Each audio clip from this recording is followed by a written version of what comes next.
ಆತ್ಮೀಯ H16 news ಅರ್ಥಾತ್ ಹೇ ಸೀತಾರಾಮಗೆ ಸ್ವಾಗತ.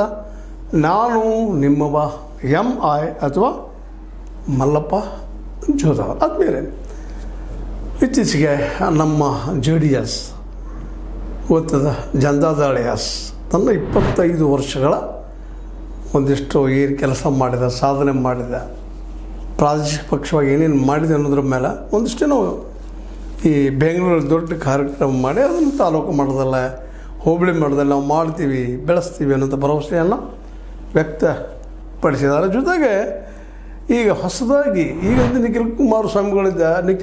ನಮ್ಮ ಕುಮಾರಸ್ವಾಮಿಗಳು ಈ ನಂತರ ಪರಂಪರೆಗೆ ಬರ್ತಾ ಇದ್ದಾರೆ. ಕುಮಾರಸ್ವಾಮಿಗಳ ನಂತರದಲ್ಲೇ ಈಗ ರಾಜ್ಯ ಮಟ್ಟದ ಒಬ್ಬ ಅಧ್ಯಕ್ಷರಾಗಿ ನಮ್ಮ ಕುಮಾರಸ್ವಾಮಿಗಳು, ಅದೇ ಕಾಲಕ್ಕೆ ರಾಷ್ಟ್ರ ಮಟ್ಟದಲ್ಲಿ ದೇವೇಗೌಡರಿದ್ದಾರೆ.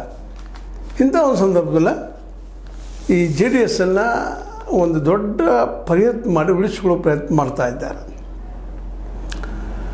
ಈ ಸಂದರ್ಭದಲ್ಲಿ ಅವರು ಟೀಕೆ ಮಾಡೋದು ಏನು, ಯಾರನ್ನ ಹಿಡಿಬೇಕು ಅನ್ನೋದು ಅವರು ಗೊಂದಲದಲ್ಲಿದ್ದಾರೆ. ಆದರೂ ರೈತ ಸಮುದಾಯ ದೊಡ್ಡದು ಇಲ್ಲ. ನಾವು ಮಣ್ಣಿನ ಮಕ್ಕಳು, ರೈತರ ಪರವಾಗಿ ಹೋರಾಟ ಮಾಡುವಂಥವರು ಮತ್ತು ರೈತರ ಪರವಾಗಿ ಕೇಂದ್ರ ಮತ್ತು ರಾಜ್ಯ ಸರ್ಕಾರ ಕೆಲಸ ಮಾಡಿ ಅನ್ನುವಂಥ ಒಂದು ಒತ್ತಡವನ್ನು ಹಾಕಿದ್ದಾರೆ. ಮತ್ತು ಅದೇ ಕಾಲಕ್ಕೆ ಇಲ್ಲ ದೇವೇಗೌಡರು ಒಂದು ಮಾತನ್ನು ಮಾತಾಡಿದ್ದಾರೆ. ದೇಶದಲ್ಲಿ ಪ್ರಾದೇಶಿಕ ಪಕ್ಷಗಳು ಇನ್ನೂ ಪ್ರಬಲವಾಗಿ ಎಂಬುದಕ್ಕೆ ಸ್ವತಂತ್ರವಾದ ಮೀಡಿಯಾಗೆ ಬೇಕಾಗಿರುವುದು ಸ್ವತಂತ್ರ ಧ್ವನಿ. ಆ ಸ್ವತಂತ್ರ ಧ್ವನಿ ಉಳಿಸಲು ನೀವು ಮಾಡಬೇಕಾದದ್ದು ಇಷ್ಟೇ. ಅದೇನಪ್ಪಾ ಅಂತಂತಂದ್ರೆ ನಿಮ್ಮ ಕೈಲಾದಷ್ಟು ಸಹಾಯ ಈ ಚಾನಲ್ಗೆ ಮಾಡಿ ಹಾಗೂ ನಿಮ್ಮ ಧ್ವನಿಯನ್ನು ಕಾಪಾಡಿಕೊಳ್ಳಿ ವಾಗಿವೆ ಎಂಬುದನ್ನು ಬಿಹಾರದ ಚುನಾವಣೆಯಲ್ಲಿ JDU ಮತ್ತು ನಿತೀಶ್ ಕುಮಾರ್ ಮತ್ತೆ ಸಾಬೀತು ಮಾಡಿದ್ದಾರೆ. ನಾವು ಪ್ರಬಲ ಉದ್ಯೋಗದಲ್ಲೇ ನಾನು ಸಾಬೀತು ಮಾಡಿದ್ದಾರೆ. ಅದೇ ರೀತಿಯಾಗಿ ಉತ್ತರಕ್ಕೆ ನಿತೀಶ, ದಕ್ಷಿಣಕ್ಕೆ ಕುಮಾರಸ್ವಾಮಿ ಪಕ್ಷವನ್ನು ಅಧಿಕಾರಕ್ಕೆ ತರಲು ಎಲ್ಲರೂ ದುಡಿಯಬೇಕು ಅಂತೇಳಿ ದೇವೇಗೌಡರು ಕರೆ ಕೊಟ್ಟಾರೆ. ಅಂದ್ರೆ ಈ ಕರ್ನಾಟಕದಲ್ಲಿ ದಕ್ಷಿಣದಲ್ಲಿ ಕುಮಾರಸ್ವಾಮಿಗಳು JDSನ್ನು ಬೆಳೆಸ್ತಾರೆ. ಅವರು ನಿತೀಶ್ ಕುಮಾರ್ ಬೆಳೆಸಿದ್ರೆ ಇಲ್ಲಿ ಇವರು ಬೆಳೆಸ್ತಾರೆ ಅನ್ನುವಂಥ ಒಂದು ಆಶಾವಾದವನ್ನು ಹೊಂದಿದ್ದಾರೆ. ಇರಲಿ, ಬೆಳೀಲಿ, ಏನು ತಪ್ಪಿಲ್ಲದು, ಬೆಳೆಯಲೇಬೇಕಾದಂಥದ್ದು. ಆದರೆ ಎಷ್ಟರ ಮಟ್ಟಿಗೆ ಇದು ಸಾಧ್ಯ ಅನ್ನಿಸೋದು ಮೊದಲೇ ಪ್ರಶ್ನೆ ಅದು. ಆದರೆ ಅವ್ರ ದೊಡ್ಡ ಕನಸು ದೇವೇಗೌಡರದ್ದು ಏನಪ್ಪ ಅಂದ್ರೆ ಸ್ವತಂತ್ರ ಸರ್ಕಾರ ರಚಿಸಬೇಕು ಅಂತೇಳಿ. ಸ್ವತಂತ್ರ ಸರ್ಕಾರ ರಚಿಸಬೇಕಾಗಿತ್ತಪ್ಪ ಅಂತಂದ್ರೆ ಇಡೀ ರೈತ ಸಮುದಾಯ, ಇಡೀ ಕರ್ನಾಟಕದ ರೈತ ಸಮುದಾಯ, ದುಡಿಯುವ ವರ್ಗ ಎಲ್ಲರೂ JDS ಬೆಂಬಲಕ್ಕೆ ಬಂದು ನಿಲ್ಲಬೇಕಾಗಿದೆ. ನಿಲ್ಲಬೇಕಂತ ಅನಿವಾರ್ಯ ಇದೆ. ಅದು ಎಷ್ಟು ಸಾಧ್ಯ ಅಂತ, ಯಾಕೆಂದರೆ ಇಲ್ಲಿವರೆಗೆ ಆದಂಥ ಮೂಮೆಂಟ್ಗಳಲ್ಲ ಯಾವ ಪ್ರಮಾಣದಲ್ಲಿ ನಮ್ಮ ದೇವೇಗೌಡರು, ನಮ್ಮ ಕುಮಾರಸ್ವಾಮಿಗಳು ರೈತರ ಪರವಾಗಿ ಹೋರಾಟ ಮಾಡಿದರು. ಅವರು ಹೇಳ್ತಾರೆ, ಇವತ್ತಿಲ್ಲಂತ ನಾವು ಅಧಿಕಾರದಲ್ಲಿದ್ದಾಗ ನಾವು ರೈತ ಸಾಲ ಮನ್ನಾ ಮಾಡಿದ್ವಿ, ತಮ್ಮ ಕೆಲವು ಸಾಧ್ಯತೆಗಳನ್ನು ಹೇಳ್ಕೊಳ್ತಾ ಇದ್ದಾರೆ. ಆದರೆ ನಿಜವಾಗಿಯೂ ತಾವು ಅಧಿಕಾರದಲ್ಲಿದ್ದಾಗ ಈ ಬೆಂಬಲ ಬೆಲೆಯನ್ನು ಕಾನೂನು ಮಾಡೋದಕ್ಕೆ ಪ್ರಯತ್ನ ಮಾಡಿದಾರಾ ಅನ್ನೋದು ಪ್ರಶ್ನೆನ ಅವ್ರು ಎದುರಾಗಿ ಮಾಡ್ತಾ ಇರ್ತಾರೆ.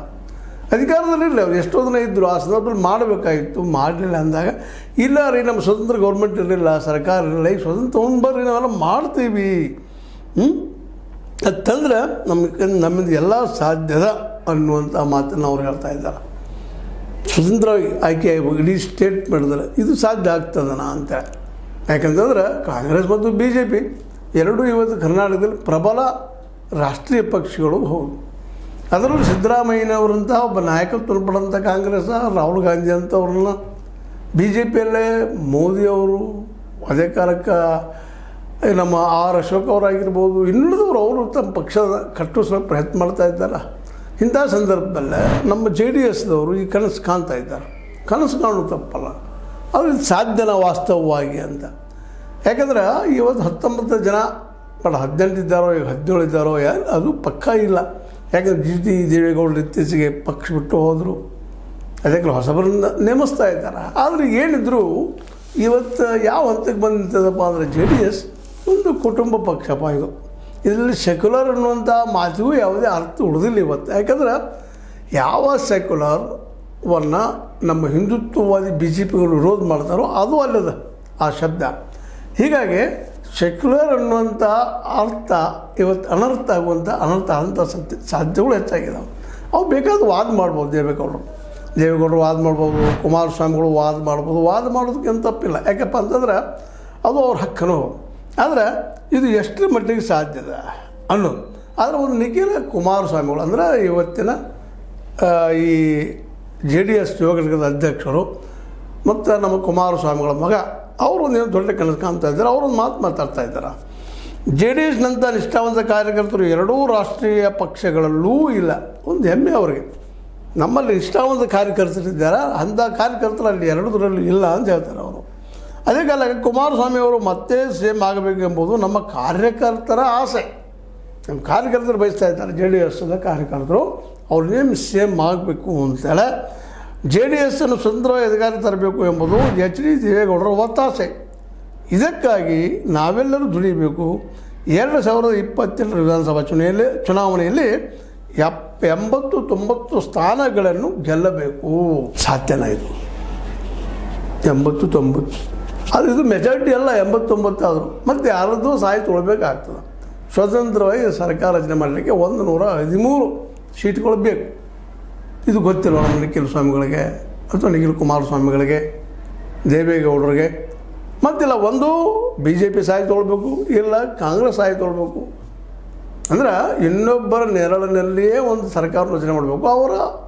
ಇವರ ಆಶಯಗಳಿಗೆ ಯಾಕೆ ಸ್ಪಂದಿಸ್ತಾರೆ, ಏನು ಕಾರಣ ಸ್ಪಂದಿಸಬೇಕು ಅಂತ. ಈ ಕಾರಣಕ್ಕರ ಈ ಹಿಂದಿನ ಒಂದು ಚುನಾವಣೆ ಸಂದರ್ಭದಲ್ಲೇ ಈ ಪಕ್ಷವನ್ನು ಬಿಟ್ಟರೆ ಬೆಳೀತದಪ್ಪ ಅಂತ ತಿಳ್ಕೊಂಡು ಕಾಂಗ್ರೆಸ್ ಮತ್ತು BJPಗರು ಜಂಟಿಯಾಗಿನ ಸರ್ಕಾರ ಹಿಂದೆ ಬೀಳೋದು ಕಾರಣೀಕರ್ತರು. ಇವತ್ತು ಇವರು ಆರೋಪ ಮಾಡ್ಬೋದು BJP ಮೇಲೆ, ಕಾಂಗ್ರೆಸ್ ಮೇಲೆ. ಇವತ್ತು ಕಾಂಗ್ರೆಸ್ ಅವ್ರಿಗೆ ಸದ್ದಿಲ್ಲ, ಇಲ್ಲ ಎಲ್ಲ ಸಿದ್ದರಾಮಯ್ಯರು ಮಾಡಿದರು ಹಾಗೆ ಹೀಗೆ ಅಂತ ಆರೋಪ ಮಾಡ್ಬೋದು, ಇಲ್ಲ ಅಂತಲ್ಲ. ಆದರೆ ಯಾವ ರಾಜಕಾರಣಿ ತಮ್ಮ ಎದುರಾಳಿಗಳನ್ನು ಬೆಳೆಸ್ತಾರೆ ಹೇಳ್ರಿ? DK ಶಿವಕುಮಾರ್ ಅವರು HD ಕುಮಾರಸ್ವಾಮಿಗಳನ್ನು ಯಾಕೆ ಬೆಳೆಸ್ತಾರೆ ಹೇಳ್ರಿ? ಯಾಕಂದರೆ ಒಕ್ಕಲಿಗರ ಲೌಬೆಯಲ್ಲಿ ಅವರಿಬ್ಬರಲ್ಲಿ ತಿಕ್ಕಾಡ್ಲದ ಟಗ್ ಆಫ್ ವಾರ್ ಅದ. ಹೀಗಾಗಿ ಕುಮಾರಸ್ವಾಮಿಗಳ ಕೈಯಲ್ಲಿ 5 ವರ್ಷ ಆಡಿದ್ದು ಬಿಟ್ಟಿದ್ರೆ ಇದು ನಾಳೆ ನಮಗೆ ಮೂಲ ವೇದಿ ಆಗ್ತದೆ ಅಂತ ತಿಳ್ಕೊಂಡು ಗೌರ್ಮೆಂಟ್ನ ಕೆಡವಿದ್ರು. ಇದು ಸಹಜದ ಅಂದಾಗಿ ಮತ್ತು 89 ಅಂತ ನಮ್ಮ ನಿಖಿಲ್ ಕುಮಾರಸ್ವಾಮಿ ಹೇಳ್ತಾ ಇದ್ದಾರೆ. ಆದರೆ ಇಲ್ಲೇ ಈ ಒಂದು ಸರ್ಕಾರ ರಚನೆ ಆಗಬೇಕಾಗಿತ್ತಂದ್ರೆ ಬೇರೆ ಯಾವುದೇ ಪಕ್ಷದ ಹಸ್ತಕ್ಷೇಪ ಇಲ್ಲದೆ 113 ಸ್ಥಾನಗಳನ್ನು ಸ್ವತಃ JDS ಗೆಲ್ಲಬೇಕು. ಅಂದಾಗ ಸ್ವತಂತ್ರವಾದ ನಿರ್ಧಾರಗಳನ್ನು ತೆಗೆದುಕೊಳ್ಳಲಿಕ್ಕೆ ಸಾಧ್ಯದ. ಮತ್ತು ಜೊತೆಗೆ ಎಂಥವ್ರು ಇರಬೇಕಂದ್ರೆ ಕಟ್ಟರ್ JDSದವರು, ಬದಲಾಗದವರು, ದುಡ್ಡಿಗೆ ಒಳಗಾಗದವರು, ಕಾಂಗ್ರೆಸ್ ಮತ್ತು BJPಯ ದುಡ್ಡಿನ ಹಾವಳಿಗೆ ಬಲಿಯಾಗದವರು, DK ಅವರ ದಾಳಿಗೆ ಬಲಿಯಾಗದವರು, BJPಯ ಶಾರವರ, ಮೋದಿಯವರ ದಾಳಿಗೆ ಬಲಿಯಾಗದವರು, ಇಷ್ಟು ನಿಷ್ಠುರವಾದ ಶಾಸಕರು 113 ಆಯ್ಕೆ ಆಗೋಕ್ಕೆ ಸಾಧ್ಯದ JDSನಿಂದ ಅಂತ ಇವತ್ತೇನು ಸಾಕಷ್ಟು ಕನಸು ಕಾಣ್ತಾ ಇದ್ದಾರೆ. ಆದರೆ ಪೂರ್ಣ ಪ್ರಮಾಣದಲ್ಲಿ ಆಗಬೇಕಾಗಿದೆ ಸರ್ಕಾರ 113 ಜೊತೆಗೆ ಒಡೆಯಲಾರದ ಉಳಿಯುವ ಶಾಸಕರು.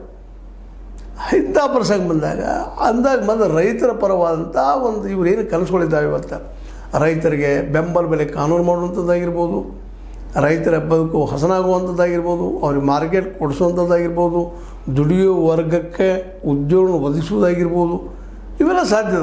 ಇಲ್ಲಾಂದರೆ ಇವು ಯಾವುವು ಸಾಧ್ಯ ಇಲ್ಲ.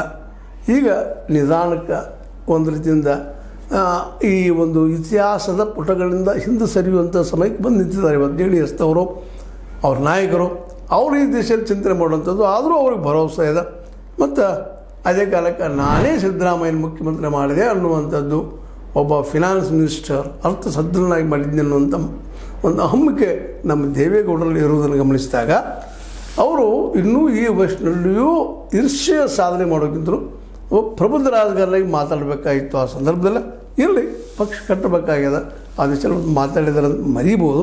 ಬಟ್ ದೇವೇಗೌಡರಿಗೆ ಇವತ್ತು ಆ ಶಕ್ತಿ ಇದೆಯಾ, ಇಡೀ ರಾಜ್ಯವನ್ನು ಹೊತ್ತಾಕಿ 113 ಸ್ಥಾನಗಳನ್ನು ಗೆದ್ದು ತಮ್ಮ JDS ಸರ್ಕಾರ ರಚಿಸಿ ರೈತರ ಸರ್ಕಾರ ಮಾಡಲಿಕ್ಕೆ ಸಾಧ್ಯದನ. ಈ ಮಾತನ್ನು ರೈತರು ನಂಬುವಂಥ ಸ್ಥಿತಿಯಲ್ಲಿದ್ದಾರೆ. ಇವೆಲ್ಲವೂ ಇವತ್ತು ಚರ್ಚೆ ಆಗುವಂಥ ವಿಷಯ ಅಂತ ಹೇಳ್ತಾ, ಆದರೂ ಸಹ ದೇವೇಗೌಡರ JDS 25 ವರ್ಷ ದಾಟಿದೆ. 25 ವರ್ಷಗಳು ದಾಟಿದೆ ಎಂಬುದು ಮಾತ್ರ ಒಂದು ದೊಡ್ಡ ಸಾಧನೆ. ಇದರಲ್ಲಿ ಎರಡು ಮಾತಿಲ್ಲ.